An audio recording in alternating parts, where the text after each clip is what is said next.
এক মুহূর্ত দেখে জান্নাতীরা পাগল হয়ে যাবে, অপলক নেত্রে তাকিয়ে থাকবে, এইভাবে চোখের পলক ফেলবে না, চোখ মেলে তাকিয়ে আছে। কিন্তু সামনে কিন্তু আল্লাহর নূর আর নাই, কারণ ওইটা আসছিল কয় মুহূর্তের জন্য, এক মুহূর্ত পরে নাই। কিন্তু কি যে দেখলাম, কত সুন্দর!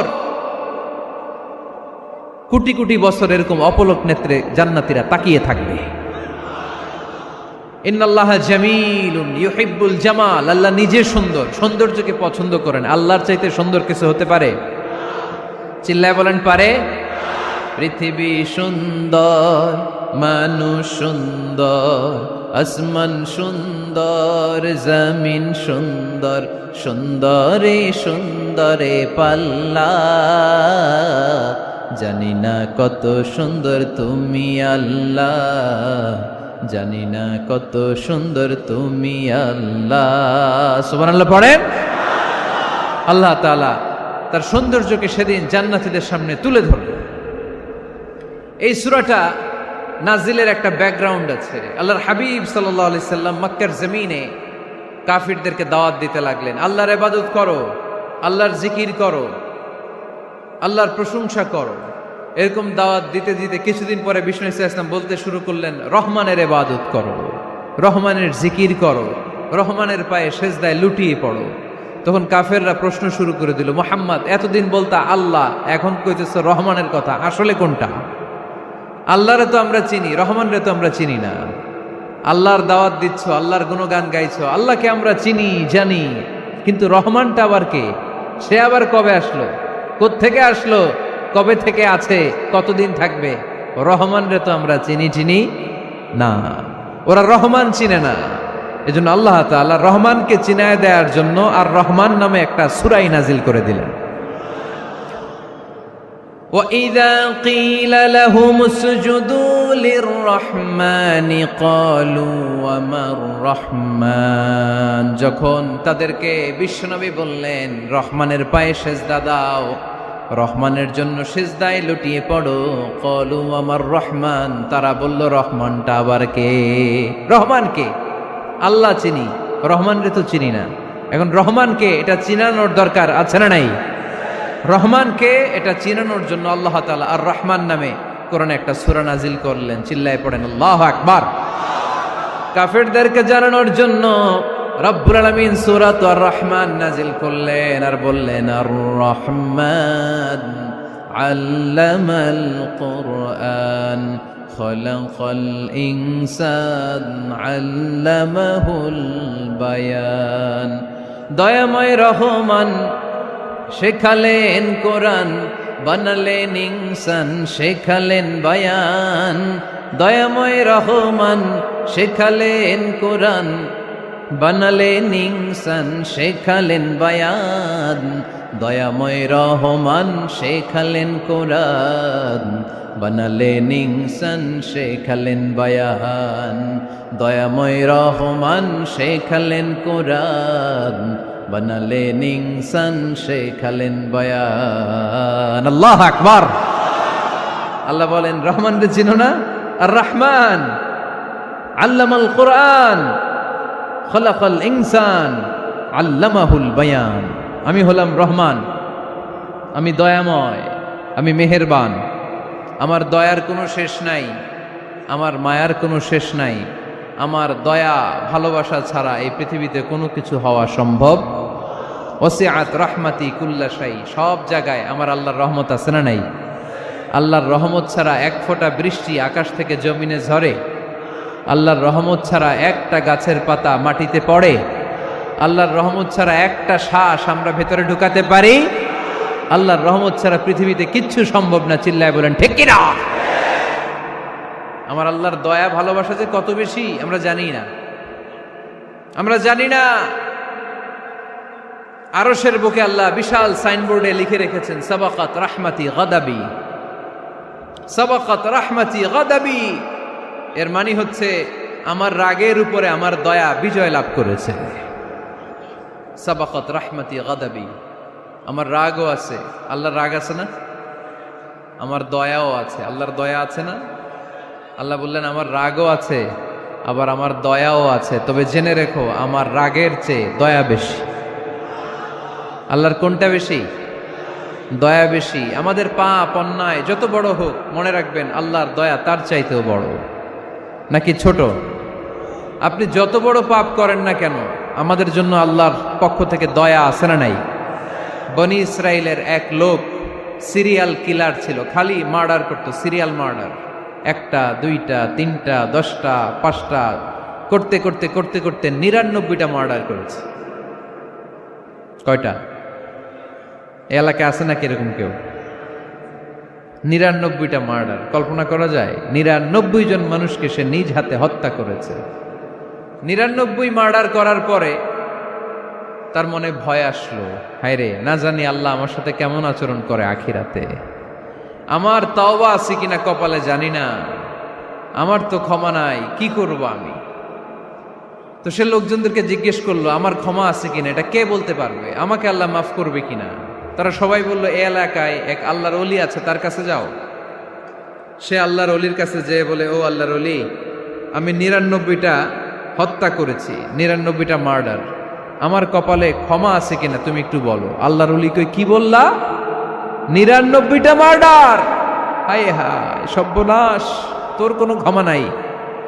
এবার যে মার্ডার করছো কয়, আমার যেহেতু ক্ষমা নাই, তোরে বাঁচায় রেখে লাভ কি, তোরেও দিলাম শেষ করে। এবার সেঞ্চুরি করে ফেলাইছে। কথা বুঝতেছেন? আমার যেহেতু ক্ষমা নাই, তো তোরে বাঁচায় রেখে কি লাভ, তোরেও শেষ করে দিলাম। এবার সেঞ্চুরি। সেঞ্চুরি করার পরেও ভয় আছে না নাই অন্তরে? অন্তরে তো আল্লাহর ভয়, কই যাবে? খুঁজতে লাগলো কে সমাধান দিতে পারবে। একজন বলল, ওই এলাকায় একজন বড় আলেম আছে, ওই আলেমের কাছে যা।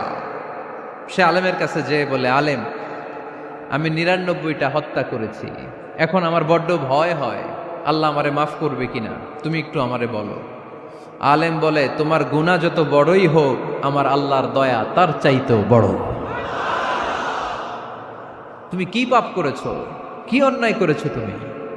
তুমি জানো না আমার রব কত মেহেরবান, তিনি কত দয়ালু, তিনি ভালোবাসার আধার, তিনি করুণার আধার। তোমার পাপ অন্যায় যদি হয় খালের পানির সমান, বিলের পানির সমান, আমার আল্লাহর দয়া সাগরের পানির সমান। তোমার পাপ আর অন্যায় যদি হয় পাহাড়ের সমান, আমার আল্লাহর ভালোবাসার দয়া হচ্ছে আকাশের সমান। তুমি যদি তওবার মতো তওবা করতে পারো, ক্ষমার মতো ক্ষমা চাইতে পারো, চোখের পানি ছেড়ে, চোখের পানির বড় দাম, চোখের পানির মধ্যে বিশাল কারিশমা, এটা আল্লাহ খুব পছন্দ করে। 2 ফোঁটা পানি আল্লাহ পছন্দ করে। এক, জেহাদের ময়দানে শহীদের গা বেয়ে ঝরে পড়া রক্তের ফোঁটা। 2 হচ্ছে অনুতপ্ত বান্দার চোখের পানির ফোঁটা। বান্দা যখন অনুতপ্ত হয়ে চোখের পানি ছেড়ে কাঁদে, তার চোখের পানি চোখ বেয়ে নাকের ডগা বেয়ে মাটিতে পড়ার আগেই ওই অনুতপ্ত বান্দার সব গুনাহ আল্লাহ মাফ করে দেয়।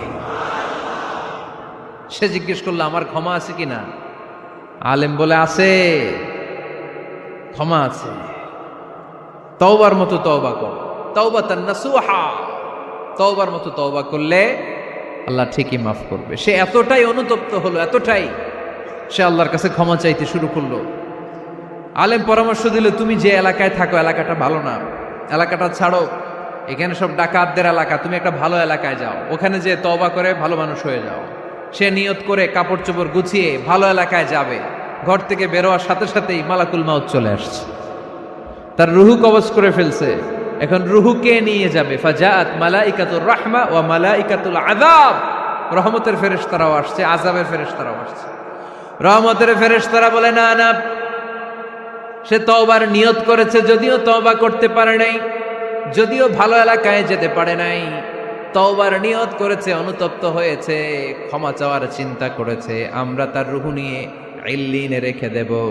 আযাবের ফেরেশতারা বলে, না না, 99টা হত্যা করার পরে আরো একটা হত্যা করে সেঞ্চুরি করেছে, এখনো তো ভালোভাবে তওবা করতে পারে নাই, তার রুহুটা নিয়ে আমরা সিজ্জিনের ভেতরে ঢুকায়ে দেব। 2 দল ফেরেশতার মারামারি, এ বলে আমরা নিব, এ বলে আমরা নিব। ঝগড়া আছে না নাই? আল্লাহ বললেন, রাখো রাখো, ঝগড়ার দরকার নাই। এক কাজ করো, যেখানে মারা গিয়েছে ওইখান থেকে ফিতা দিয়ে মাপতে শুরু করো।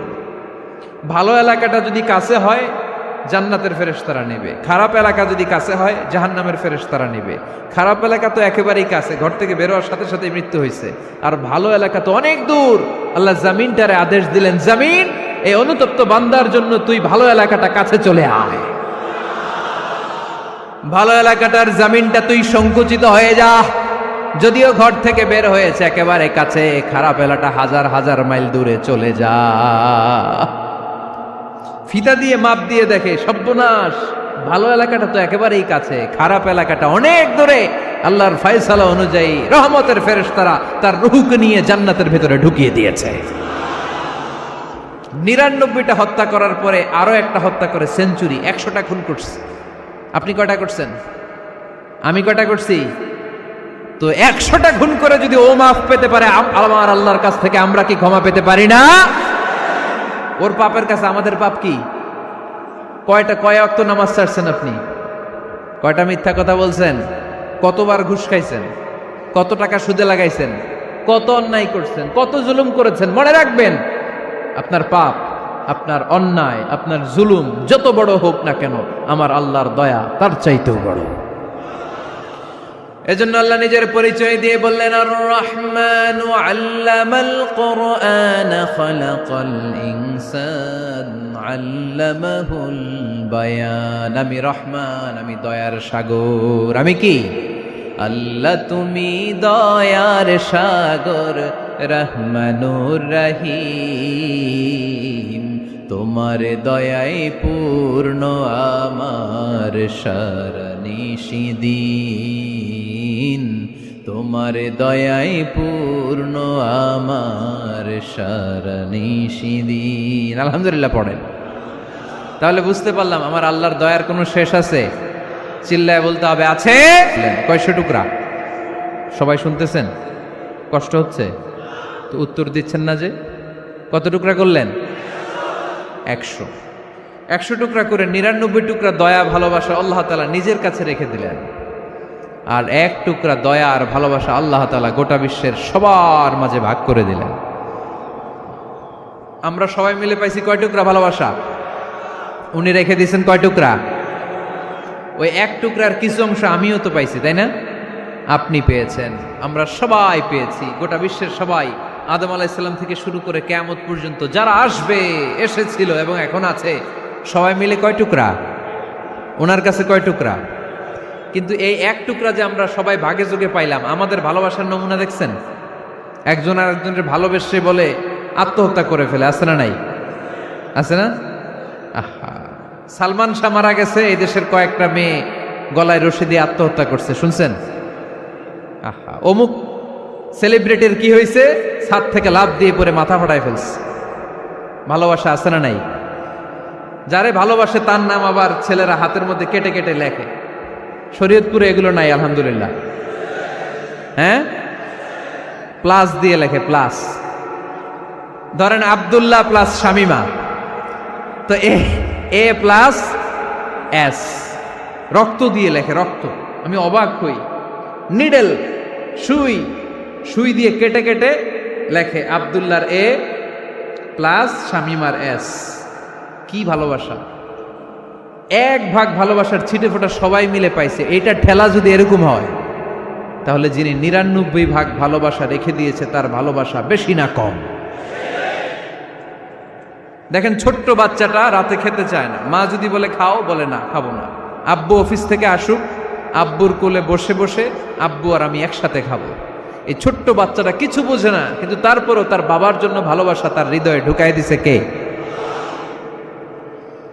আপনাদের এলাকায় মুরগি পালেন না আপনারা? মুরগি যখন বাচ্চা নিয়ে হাঁটে, দেখবেন মুরগি ছানা ধরা যায় না। ধরতে গেলেই মা মুরগিটা কি করে? কামড় দিতে আসে। এই ছোট্ট বাচ্চাগুলোর জন্য মা মুরগিটার হৃদয়ের ভিতরে ভালোবাসা ঢুকাই দিল কে? আহা, আমি পত্রিকাতে এমনও দেখেছি, বন্যায় এক মা পানি খেতে খেতে মরে গিয়েছে, কিন্তু শিশুটাকে একটা বালতির মধ্যে চাপিয়ে মাথায় তুলে ধরে রেখেছে। মা পানি খেতে খেতে নিজের জীবনকে বিলিয়ে দিয়েছে, কিন্তু বাচ্চাটা মরে নাই। বাচ্চার জন্য কি ভালোবাসা! এই ছোট্ট বাচ্চার জন্য মায়ের হৃদয়ে জান স্যাক্রিফাইসের মতো এই ভালোবাসা ঢুকাই দিল কে? আমাদের প্রতিদিনই ভালোবাসা। সকালে ভালোবাসা, বিকালে ভালোবাসা, সন্ধ্যায় ভালোবাসা, শীতকালে ভালোবাসা, গ্রীষ্মকালে ভালোবাসা। আমাদের ইসলামে শুধু ভালোবাসাবাসি, ঠিক কিনা? রাসূল আমারে ভালো